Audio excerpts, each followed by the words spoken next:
السبب الحقيقي وراء فيديوهات أحلام ومامتها والتغير الكبير اللي ظهر على أحلام مؤخرا.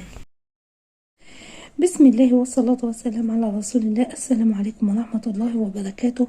في الأول بس كده عاوزة أوضح أو أقول يا جماعة الفيديو اللي هو بتاع حسن حوارات اللي هو عبارة عن دقيقة. أنا كنت بتكلم في الفيديو عن إن حسن الحمد لله طلع من المستشفى، الحمد لله حالته جيدة. وكمان قلت بعد كده ان عيلة الحاج جابر ما اتكلمتش خالص عن عدم ظهور احلام. كان لسه انا عاملة الفيديو ده واحلام كانت لسه ما اتكلمتش مع مامتها او عملت الفيديو خالص، فانا ما عملتش الفيديو ده الا عشان هو حسن.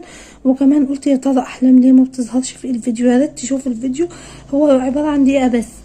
فانا كنت بعد كده اتكلمت بقى عن عدم ظهور احلام، وكمان ان احلام طلعت في الفيديو وهي ومامتها.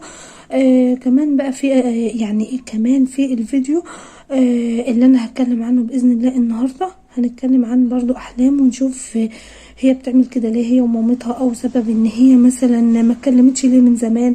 ليه ساعة حفلة ال100 مليون، حفلة المليون اسفة، حفلة المليون اتكلمت. هنشوف في الفيديو، بس الاول بطلب منكم تسمعوني للاخر وانتوا اخوات وحبايبي في الله. وتعملوا لي بقى اشتراك كده في القناة كده حبايبي، او لايك للفيديو كمان، ده بيفرحني جدا. وانا بقول والله رأيي بكل مصداقية وبكل وضوح وبكل شفافية، وانا مش منحازة لاي طرف، انا بقول رأيي وخلاص. نبدأ الفيديو بقى ونقول اللهم صل وسلم وبارك على سيدنا محمد صلاة كاملة، صلاة ترضيك وترضي وترضى بها عنا إلى يوم الدين، صلاة تنحل بها العقد وتنفك بها الكرب وتنفرج بها الغيوم وتستجاب بها الدعوات. هنتكلم النهاردة بقى في الفيديو عن الفيديو الاخير اللي عملته احلام هي ومامتها.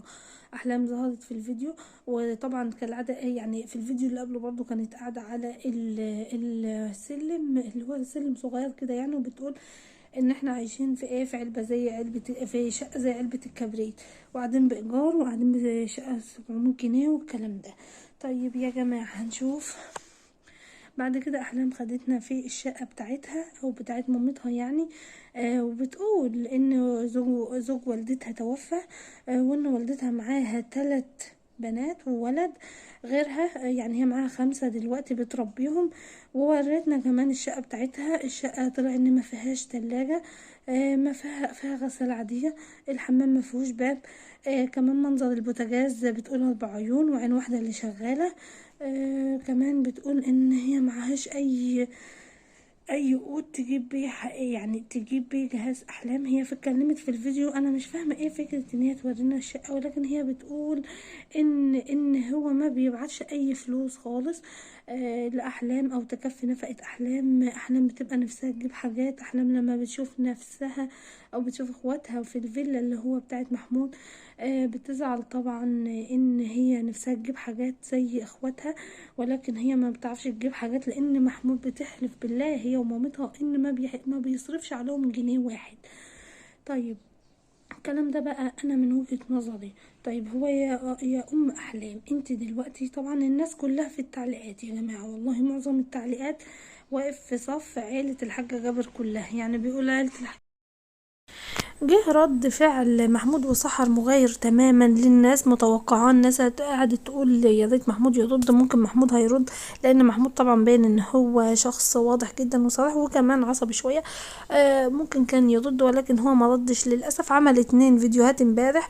عمل ان هو راح جاب في فيديو راح جاب لهم هدوم الشتاء، وسحر طبعا جابت الهدوم، ما اتكلمش خالص عن احلام ولا عن والدتها ولا عن الكلام خالص اللي منتشر على اليوتيوب. كمان وكمان سحر ما اتكلمتش خالص، كان باين عليهم الفرحه ان هم رايحين يجيبوا هدوم الشتاء. وكمان عمل لهم فيديو تاني ان هو عمل فيهم مفاجاه وكده. الناس كلها بتقول له يا استاذ محمود يا ريت ترد على الفيديو اللي احلام ووالدتها اتكلمت فيه، لان ده حق احلام ان انت تبعت لها نفقتها وانك تطمن عليها.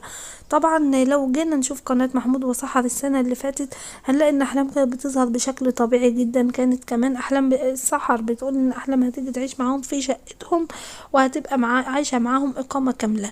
بتهيألي ده السبب الوحيد اللي خلى محمود يتغير، او مثلا يقول ان انا مش هبعت. هو اكيد بيبعت نفقة يا جماعة، لان لو ما بعتش نفقة هي بتقدر ترفع في المحكمة وكده وبياخد حكم والكلام ده، ولو ما دفعش فطبعا بتبقى مشكلة كبيرة. هم عيلة جوه بعض، واكيد هم حاولوا يحلوا، يعني هي مامتها الله اعلم لو حاولت تحل الموضوع بعيدا عن اليوتيوب، وفي الاخر خالص قررت تعمل قناة اسمها مغامرات احلام ومامتها. طبعا احلام هي الفكرة ان الموضوع ان هو في ناس بتقول ان هو مش راضي عن الجوازة اللي اتجوزتها او احلام، لان احلام مكتوب كتابها وهي عندها دلوقتي 15 سنة بالظبط. ولكن نيجي نشوف ان سحر كانت بتقول ان احنا جبناه جهاز احلام، يعني هو محمود موافق على الجواز اهو، يبقى مش السبب ان جوازة احلام، ولكن هو كان عايز احلام تيجي تعيش معاه. يعني احنا اخر فيديو تقريبا من 10 شهور، يبقى هو ده السبب الحقيقي ان محمود اتغير مع احلام، او ما عادش بيجي ياخد احلام. قال لها تيجي تعيشي معايا بعيدا عن والدتك، قالت له لا، ورافضه تماما ان هي تعيش مع سحر.